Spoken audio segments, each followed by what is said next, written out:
Hey, what's going on YouTube? Welcome back to Beemer Fam. You guys join us here with a couple of our used BMWs. There's a lot of misinformation out there on whether or not these cars are reliable and worth getting. So in today's video, I'm gonna be showing and walking through with you guys the 6 checks you must go through when you're buying a used BMW.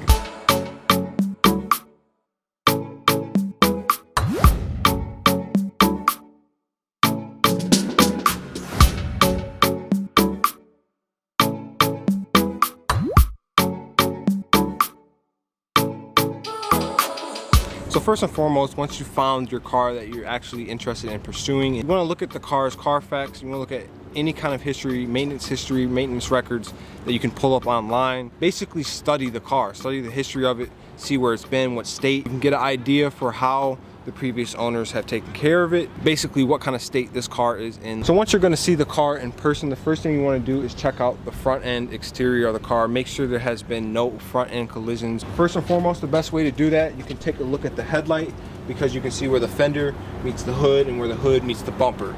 Right here you have multiple lines where you can see, on some occasions you'll see some of these lines are a bit crooked or they're a bit too wide. You want to look for anything that's out of the norm and might be suspect and that was not mentioned in the car's vehicle history. So as we're looking around this car, the panels on it's perfect. I mean, as far as the body lines of this car, it's just as good as new. All right, so the next thing you want to check out are the tires, the wheels, and the brakes. So with the tires, if you go ahead and stick your fingers inside the tread itself, move it around, you should feel a couple of divots or dents inside of the tread. If your tires are even with that tread, that means you need new tires.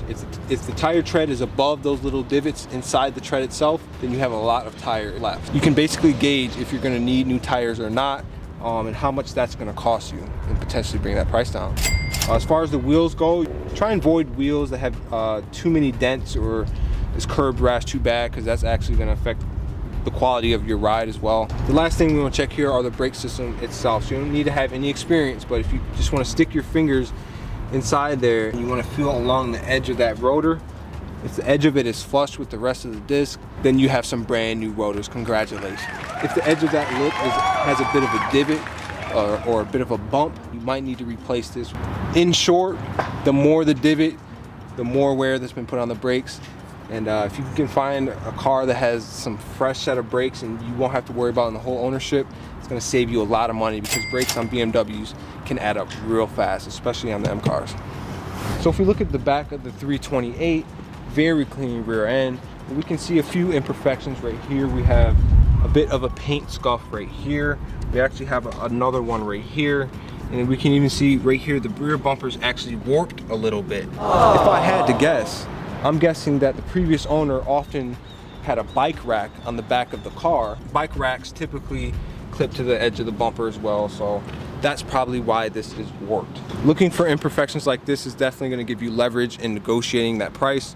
If you're looking on cars that have carbon fiber, you definitely want to inspect them to see if the clear coat has faded. One thing about carbon fiber is the clear coat tends to fade actually pretty quick, within 5 years, if you're not properly taking care of it. So depending on if the car is from a sunny state.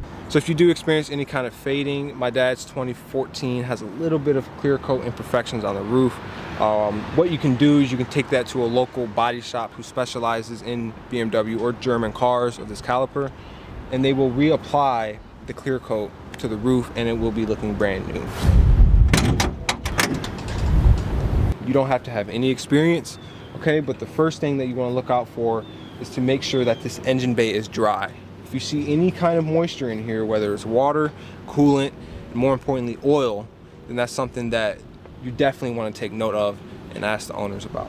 So the biggest problem with BMWs in general, doesn't really matter what year it is or engine, are the valve cover gasket. This is the most common problem on any BMW any year, okay? So you can check that right in here, because you can see where the plastic, the valve cover, meets the metal, the bottom part of the engine, and in between there's a rubber seal, which is a gasket.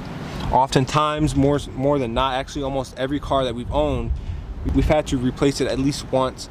On my E39 M5, I had to replace that part twice. That's definitely something that you want to look out for and avoid cars that have leaky valve cover gaskets and have never been addressed. Worst case scenario, the oil can get into the spark plugs, and when that happens, it creates misfires and your car will be running like but if it's dripping on the ground, in the garage, or anything of that nature, and even if you start the engine and you can see it running out, you definitely want to avoid that. So 2013 and up, they implemented electric steering. Every car before that, they used power steering. So it's basically a power steering pump that propels the steering. Then you have to service it by adding fluid, okay?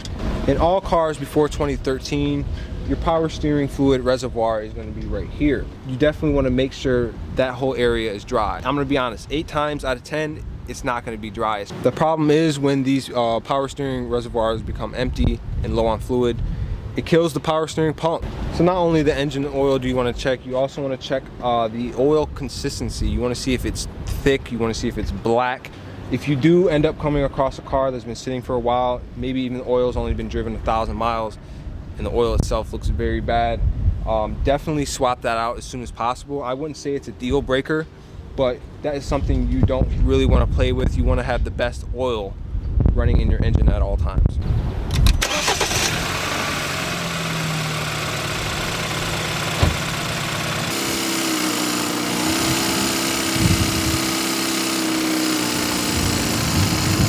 So it's excellent. This car actually seems to be completely dry inside. The engine is purring real nice and quiet. You see the actual motor itself, it's not shaking or wobbling, it's nice and stable. That's definitely a good sign for a higher mileage car. This has around 100,000 miles on this motor, so everything appears to be good to go on this car. So I would let it idle, warm up, preferably if you can hear it cold start, I would do that. But if they have it warmed up for you, ready to go, before you get there, make sure you're hypersensitive listening to everything that the car is doing.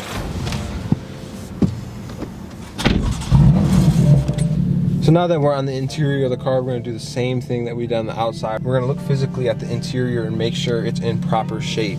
A lot of times you'll see cars that have a ruined interior and they'll be asking a mint for the car. With this car, it does have the extended leather, so we know that's a more expensive option. So if they're charging up on that, it makes sense. And then you want to look at the carbon fiber pieces as well. They are pretty expensive in this car, so if some of them are cracked, if they're scratched, and it just doesn't look right, something you can deal with for the price that they're asking, then you can further talk that price down as well. So if your car has iDrive, the infotainment system that BMW makes, you're going to want to go ahead and go into settings or vehicle info depending on the year. Then you're going to want to go into vehicle status, and then you're going to want to go and scroll down to service required. And here BMW gives you a list on what this car needs as far as servicing. If you can find a car that looks just like that, everything okay, then we should be set to go. So if you're unable to find the history of the vehicle you're looking to buy online, whether it's because you have to pay a Carfax fee or whatever the reason may be, I highly recommend you guys get the Carly OBD reader, because all you have to do is plug it into your OBD port down low. So once Carly is put into your OBD port, you can go ahead and boot up the Carly app. First thing we're going to do is going to go ahead and connect to the car. So from here, you want to go ahead and select the used car check, and this is going to allow you to detect any tampered mileage. It's also going to allow you to check driving behavior of the previous owners, and it will allow you to avoid purchasing a used car in poor condition. And the categories on top, we have the VIN, the vehicle identification numbers. You can check the mileage, you can check the driving profile data. I'm going to hit start your car check. So right here, it says Carly has detected no tampering. That is the main thing we wanted to see, if this car has been tampered with or not. So from here, you can see all the data, you can really study it, and you can decide for yourself if the car that you're checking out is worth buying or not. So another cool thing about Carly, you can also do the coding from the app yourself very easily within 10 minutes from your phone. So if you guys are interested in the Carly OBD tool, I highly recommend it. All links are in the description. You have all the information that you need to make sure that you get the best used car possible. So we're gonna hold the revs at around 2,000 RPMs for a little bit, just to see if we can hear any knocking or ticking inside the engine itself.